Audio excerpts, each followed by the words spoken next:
Hello, and welcome back to Brit Reviews It All. I'm coming to you with episode 2 of Pretty Little Liars Original Sin.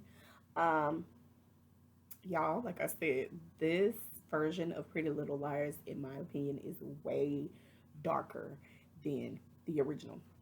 Um, I'm only gonna just kind of touch on the certain scenes that really stood out to me. So this one is titled Spirit Queen. Um, they start off basically where, and this is before Imogen was pregnant. They were all at a party at Karen and Kelly's house, and everything was all good. Imogen, she was still best friends with Karen, and she goes to the bathroom to she goes upstairs to go to use the bathroom. Or I think she was looking for Karen's boyfriend, and he literally was like talking to her, saying nice things about her, Imogen, about how Karen should be more like you and this and this and that. And he kisses her. Now, apparently at this point, while this is happening, Kelly, she sees them two kissing. I'll be honest, Imogen, if you knew whether y'all had been drinking or not drinking, whatever, you saw him leaning in to try to come onto you and kiss you, I would have thought that your immediate reaction, it would have been a lot quicker, because the way that everything was given to us with all of the information, it made it seem like you kind of let that kiss go on a little too long. If Kelly had enough time to see the two of you and walk back up and go back downstairs and tell her sister, like, hey, you need to come with me, you need to come upstairs, you need to go see what's going on, such and such, they were in there kissing. They were in your room kissing. Um, However, I will give it to Imogen that she did, as she did come down, she was actually getting ready to ask Karen to, because she talked to her for a second. She was actually going to get ready to tell her right then and right there what happened. But of course, Karen, she went off. Then here comes her boyfriend. I don't even know his name right now. It's like, whatever, dude. He comes in and he puts it all on Imogen. And I was just like, typical, here we go. And of course, Karen goes off, calls her all kinds of names in front of everybody, tells her to get out. So she gets emotional, she leaves. But she also gets mad at the boyfriend too and just kind of blow him off and like whatever and goes off. But anyway, I'm sure we're gonna get more in detail on what happened at that party as the show goes on. Now we know that the girls, they do have a video of Karen in doing something we don't know. Imogen has this footage on a phone. I don't know if she actually remember the guy's name on the phone that she got it from, but she kept that phone. And I'm really wondering, like, you kept that and you took somebody's phone. How is it that months later or however long this happened going on, you still have this phone with a video of her on there? But yeah. Hmm.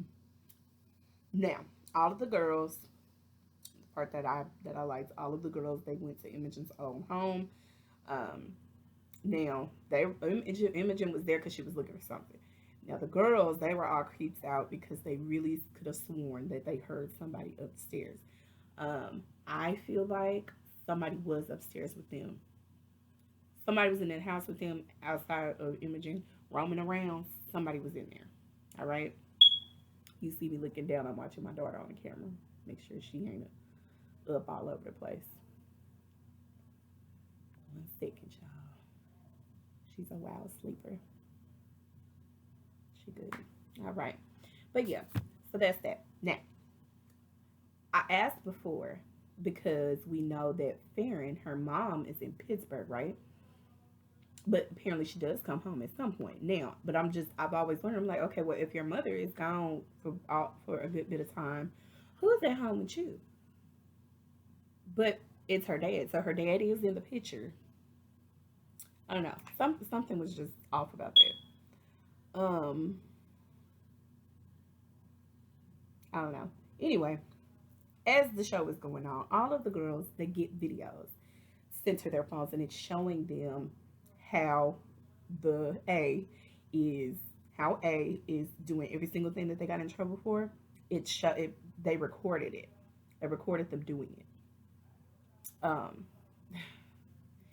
so of course the girls think Karen did it. Karen sending them the videos. And the next thing that I enjoyed was um,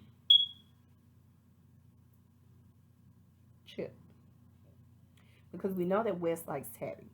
They work at the movies, right? We know that Wes likes Tabby, but now I can see that Chip, he also works there. He likes Tabby as well. I don't know how that's going to play out. Tabby used her femininity to get, and her friendship to get Chip to insert the video of Karen right before the double movie premiere that Tabby hosted at the movie theater. So she needed him to piece that in there right before the movie started. Um, and of course he did it. So as everyone's there at the theater, they're all in their seats. A is behind the screen, and I was like, oh my god, this is gonna go so bad. Like A is gonna do something to everybody in the theater, or somebody's about to get taken out at the theater, and we don't know who it is, but we know somebody's about to get it. But A was there. Now, as the girls are sitting there, we know Imogen was having second thoughts about it because technically that was her best friend. So you still feel some kind of way, right? You still feel like, man, I shouldn't do this. Like, you know, um, and they were all just kind of looking a little uneasy. But Tabby was just like, it's rolling. If she had it, she would do it to you. Look at what she's doing to us. They still think Karen is the one doing all this. I'm like, y'all, that's a lot for Karen to do. I mean, it's a lot. Very extreme if y'all for y'all to think that she's doing all of that to y'all. But anyway, um, they showed it, and Karen, she did end up getting very emotional, and she felt embarrassed, so she ran out of the theater. And Karen Kelly comes running after her. So we don't know. All I know is that Wes, he did notice that something was like, like what's going on around here. Now when he goes to go check the screen, the movies is playing, but he looks at Tabby like, you've been in here doing something. Now, he did find out from other people what had happened. And he knows, Chip, you the one, you running the thing, so I know you did it. Now, Chip was actually very much ready to take the rap for Tabby, but Tabby did step in and she was like, no, I had him to do that. I had him to do that because Chip was about to lose his job. But Wes was just like, dude, like I could really get in trouble for something like that. Like you cannot do that. Um, but Tabby gets away with it. She gets her way around it because really she should have been fired, but he did not fire her. We get a flashback from Imogen talking to her mom, and her mom was talking to her about Karen. She don't like her, she never liked her hanging with Karen anyway. Um, I'm basically saying not to be a mean girl, but do we know why her mother was saying it, Davy? Um, because she used to be a mean girl, and their parents used to be mean girls, and so she's just like, I don't be a mean girl. Uh,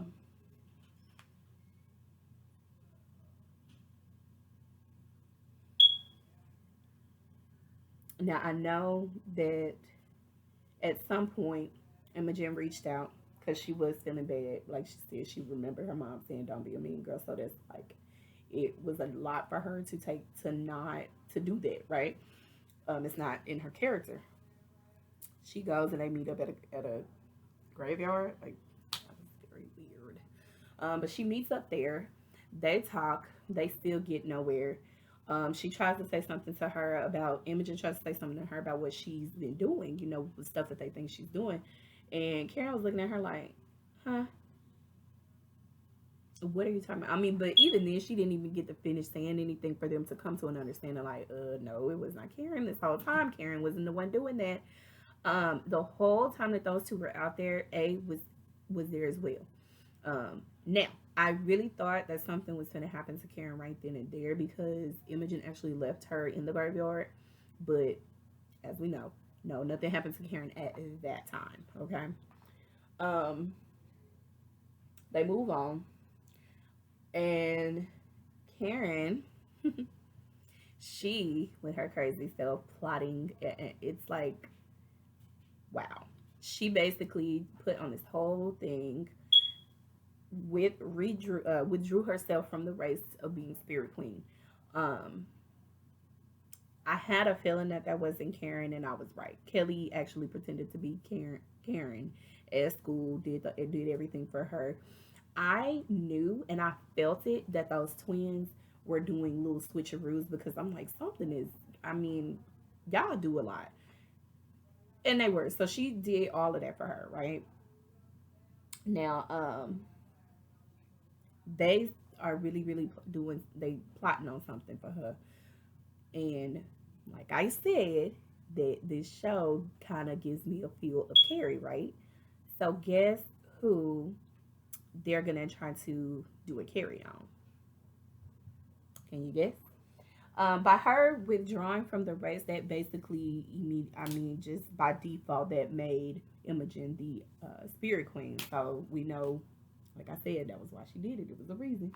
Now, Noah, she's still doing has to do her community service. Gets a chance to talk to Sheriff Beasley.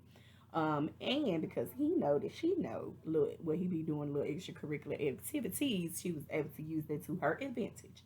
And he said, in a little something, I don't mind doing that if you keep your mouth shut. So she ends up getting a way for her to be able to go to the dance with her boyfriend for the night. So we know that. So she gonna keep his secret. Okay. The girls, they go get Imogen all dolled up, all prettied up. The girls get all dressed up, ready to go to the dance. And you know, it looks really fun. A typical high school dance, right? Like I said, Imogen by default, she's the spirit queen. That was the plan all along for Karen after she was so mad with Imogen for posting that video for having it played.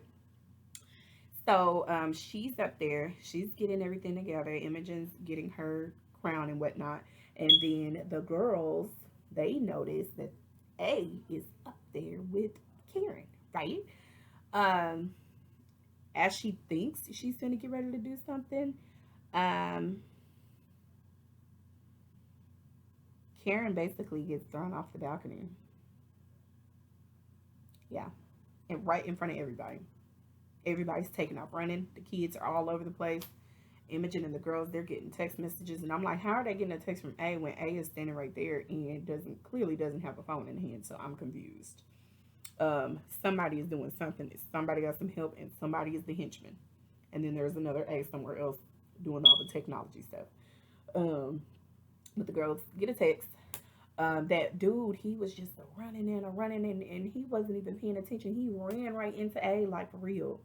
But he got away because A was on a mission that particular night, and he was able to say he saved his spared his life that night. We are gonna see. I'm gonna get to episode 3. Like I said, with this show, because it's like multiple people that they're doing and flipping scenes all over the place. I'm only going to do the scenes that really stood out to me the most because I mean it's a lot to review. Um, but let me know what y'all thought about this episode. I'm getting mixed reviews. I'm getting where some people enjoy or they're liking it. I'm getting where some people like, I prefer the other Pretty Little Liars versus this one. Let me know what y'all think. I'm into it. I'm gonna keep watching it, and I'm gonna see what we get from this new version of Pretty Little Liars. Um, but yeah, so thank you for watching. Like, comment, subscribe, hit the notification bell button so you'll be notified when I post something else.